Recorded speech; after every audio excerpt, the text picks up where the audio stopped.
Subscribe करिए हमारे channel को और बेल आइकन को दबाना ना भूलिए ताकि हमारे वीडियोस की नोटिफिकेशन सबसे पहले आप तक पहुंचे। भाषा ज्ञान की कक्षा में आप सभी का स्वागत है। आज की कक्षा में हम भाषा अभ्यास के अंतर्गत पाठ 14 एक थी स्वाति नामक पाठ का अध्ययन करेंगे। तो आइए बच्चों, मेरे साथ आप भी इन प्रश्नों को हल करिए। पहला प्रश्न है, दिए गए उदाहरण की तरह शब्दों को अलग अलग करके लिखिए। उदाहरण पढ़ाई लिखाई, पढ़ाई और लिखाई। बच्चों, आपको समझ में आ रहा होगा कि पहले प्रश्न में यानी जो दो तरह का वाक्य यहाँ पे लिखा है, एक में योजक चिन्ह का प्रयोग किया गया है तो दूसरे में योजक शब्द का प्रयोग किया गया है। ऐसा इसलिए किया गया है बच्चों, जब हम वाक्य को लिखते हैं तो वाक्य के आधार पे हम शब्दों का चयन करते हैं। कहीं कहीं पे हमें योजक चिन्ह के साथ शब्दों का प्रयोग करना होता है और कहीं कहीं पे हमें योजक शब्द के द्वारा योजक शब्दों के प्रयोग के माध्यम से शब्दों का चयन करना होता है। तो वाक्य की महत्व और वाक्य की आवश्यकता के अनुसार हमें शब्दों का चयन करना होता है। आप बड़ी कक्षाओं में इन्हें आप समास के माध्यम से और अधिक अच्छे से समझेंगे और इसको पढ़ेंगे। तो आज की कक्षा में हम इतना आपको बता दें कि जब हमें योजक चिन्ह की आवश्यकता नहीं होती है वाक्य में, है ना, तो ऐसी स्थिति में हम योजक शब्द का प्रयोग करके शब्दों का चयन करते हैं। ये शब्द अक्सर अधिकांशतः एक साथ ही प्रयोग किए जाते हैं, तो इसलिए इन्हें दोनों तरह से लिखा जा सकता है, कभी योजक चिन्ह के माध्यम से और कभी योजक शब्द के माध्यम से। तो चलिए, माता पिता, माता और पिता, भाई बहन, भाई और बहन, दादा दादी, दादा और दादी, चाचा चाची, चाचा और चाची। अगला प्रश्न है, नीचे दिए गए वाक्यों को बोल बोल कर पढ़िए। तो पहले हम इस वाक्य को पढ़ते हैं, फिर हम आपको समझाते हैं कि इस प्रश्न के माध्यम से आपको क्या सिखाने का प्रयास किया गया है। तो मेरे साथ भी आप भी वाक्य को पढ़िए बच्चों। स्वाति पढ़ाई लिखाई में बहुत अच्छी थी। उसे कौन सी कक्षा में प्रथम स्थान मिला? स्कूल में छात्रावास था। लड़कियां ध्यान से क्या सीखती थीं? बच्चों, आप देख रहे हैं कि एक वाक्य पूर्ण है, यानी उसमें कुछ भी अपूर्ण नहीं है, यानी वो वाक्य पूरा है। वहीं दूसरा वाक्य अपूर्ण है, यानी उसमें हमें उत्तर ज्ञात नहीं है। अब इन दोनों वाक्यों में अंतर हम इस तरह से भी समझ सकते हैं, इनमें प्रयोग चिन्हों के माध्यम से। जब वाक्य पूर्ण होता है तो हम उसके अंत में हम पूर्ण विराम का चिन्ह लगाते हैं, और जब वाक्य अपूर्ण होता है यानी उत्तर ज्ञात नहीं होता है तो हम उसके अंत में कौन सा चिन्ह लगाते हैं? प्रश्नवाचक चिन्ह। ऐसी स्थिति में बच्चों हमें यह ध्यान देना होता है कि हम जब वाक्य लिख रहे हैं तो हमें वाक्य की संरचना के आधार पर विराम चिन्हों का प्रयोग करना होता है। इनके अलावा भी बहुत सारे विराम चिन्ह हैं बच्चों, जिनकी वीडियो मैंने अलग से बना रखी है। आप इस वीडियो को अवश्य देखिएगा, जिससे आपको विराम चिन्ह के बारे में अच्छे से समझ में आ जाएगा। यहाँ पर केवल दो ही विराम चिन्हों के बारे में बताया गया है। जब वाक्य पूरा हो यानी कर्ता, कर्म, क्रिया सब कुछ ज्ञात हो, सारी चीजें स्पष्ट हो, यानी वाक्य पूरा हो, उसमें कुछ भी अधूरा नहीं हो, तो ऐसी स्थिति में वाक्य पूर्ण कहलाता है और हमें वहां पर पूर्ण विराम चिन्ह का प्रयोग करना होता है। दूसरी स्थिति में जब वाक्य में उत्तर ज्ञात नहीं हो, कोई चीज ऐसी हो, चाहे वो कर्ता हो, चाहे वह कर्म हो या क्रिया, कोई चीज ऐसी हो जो अनुपस्थित होती है, यानी जो ज्ञात नहीं होती है, ऐसी स्थिति में वाक्य अपूर्ण होता है। वहां पर हमें कौन सा चिन्ह प्रयोग करना होता है? प्रश्नवाचक चिन्ह। तो इसका हमें वाक्य निर्माण के समय ध्यान देना आवश्यक होता है। चलिए, इसके माध्यम से हम अपने अगले प्रश्न को हल करते हैं। अब आपको क्या करना है बच्चों, नीचे दिए गए वाक्यों के अंत में सही विराम चिन्ह लगाइए। अभी मैंने आपको समझाया कि जो वाक्य पूर्ण होगा उसमें पूर्ण विराम, और जो वाक्य अपूर्ण होगा उसमें प्रश्नवाचक चिन्ह। भावना शेयर करने गई है ना, तो वाक्य इसमें कुछ भी अज्ञात नहीं है, कहने का मतलब वाक्य पूर्ण है। तो इसमें कौन सा चिन्ह होगा बच्चों? पूर्ण विराम। क्या तुम स्कूल जाओगी? इसमें ज्ञात उत्तर ज्ञात नहीं है ना, तो क्या होगा इसमें? प्रश्नवाचक चिन्ह। तुम क्या पढ़ रहे हो? इसमें भी उत्तर ज्ञात नहीं है, तो यहाँ पे भी क्या कौन सा चिन्ह प्रयोग होगा? प्रश्नवाचक। बच्चे चुपचाप बैठे हैं, यह वाक्य पूर्ण है, तो इसलिए यहाँ पे कौन सा वाक्य चिन्ह होगा? पूर्ण विराम। क्या आप खाना खाएंगे? यह भी अपूर्ण वाक्य है, इसलिए इसमें प्रश्नवाचक चिन्ह है। अब अगला प्रश्न है, नीचे दिए गए शब्दों में सही उपसर्ग जोड़ते हुए नए शब्द लिखिए।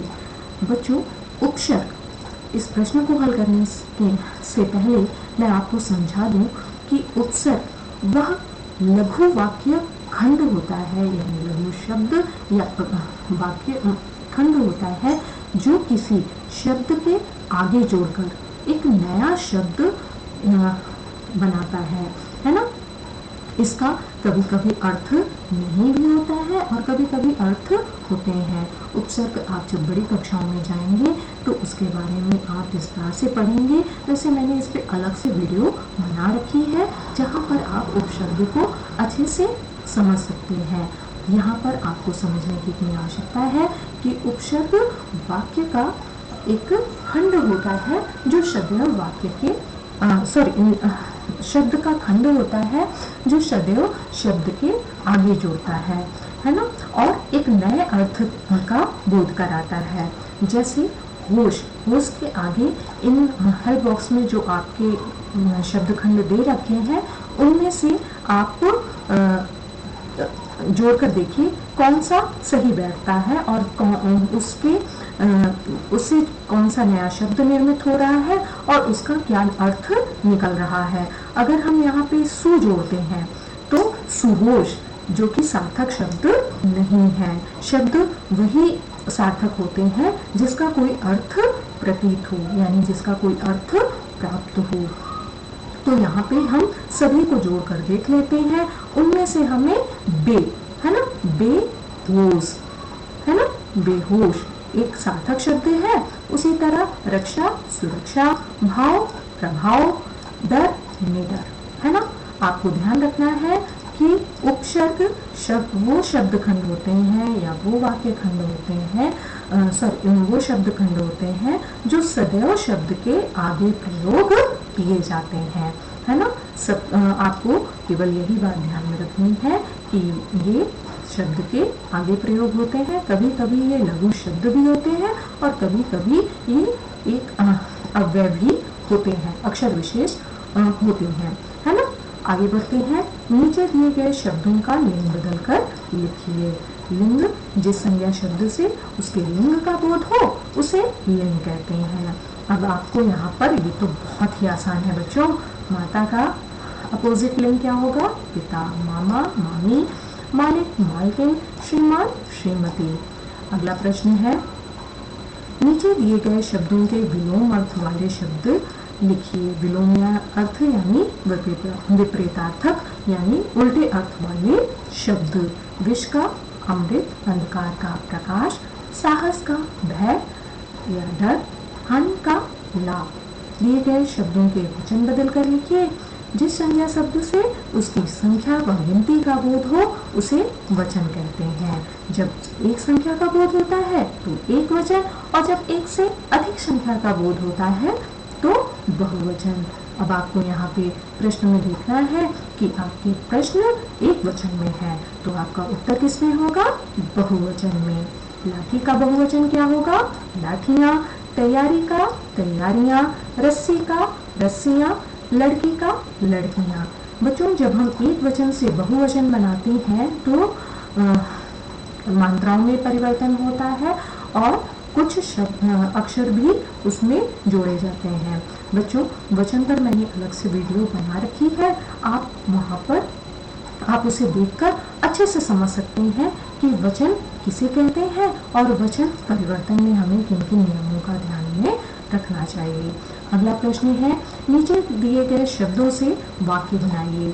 सूझबूझ, एक बच्चे को मैंने बड़ी सूझबूझ से सड़क पार करवाया। सूझबूझ यानी बुद्धि से, समझदारी से। प्रतिदिन, मैं प्रतिदिन पूजा करता हूँ। प्रतिदिन यानी नियमित, रोज, जो काम हम रोज करते हैं उसे हम प्रतिदिन या नियमित रूप से हम यहाँ पे वाक्य में क्या है, मैं प्रतिदिन पूजा करता हूँ, यानी मैं रोज नियम से पूजा करता हूँ। तो जो कार्य रोज किया जाए उसे प्रतिदिन कहते हैं। ध्यान, हमें अपना हर काम ध्यान से करना चाहिए। अगला प्रश्न है, नीचे दिए गए 2 वाक्यों को मिलाकर एक वाक्य बनाइए। बच्चों, यहाँ पे छोटे छोटे लघु वाक्य दिए हुए हैं। अब आपको क्या करना है, इन दोनों वाक्यों को जोड़कर एक वाक्य बनाना है। जैसे स्वाति को कुछ आवाजें सुनाई दी, स्वाति डर गई, है ना। 2 अलग अलग लघु वाक्य हैं। अब अगर हम इससे जोड़कर लिखते हैं, दोनों को एक साथ लिखते हैं तो क्या होगा, स्वाति को कुछ आवाजें स्वाति कुछ आवाजें सुनकर डर गई, है ना। उसी तरह स्वाति जूडो कराटे सीखती थी, वह पढ़ाई में भी होशियार थी। स्वाति जूडो कराटे सीखने के साथ साथ पढ़ाई लिखाई में भी होशियार थी। सोनम अपने घर गई, वह खाना खाकर सो गई। सोनम घर जाकर खाना खाकर सो गई। अगला प्रश्न है, घर में उसके दादा दादी थे, घर में और कोई नहीं था। घर में उसके दादा दादी के अलावा और कोई नहीं था। अगला प्रश्न है, कुछ करने के लिए। बाजार में मिलने वाली किसी भी एक चीज के लिए विज्ञापन बनाइए। बच्चों, हम बाजार से बहुत सारे सामान लाते हैं। कुछ खाने पीने की चीजें होती हैं, कुछ घर की साज सजावट से संबंधित चीजें होती हैं।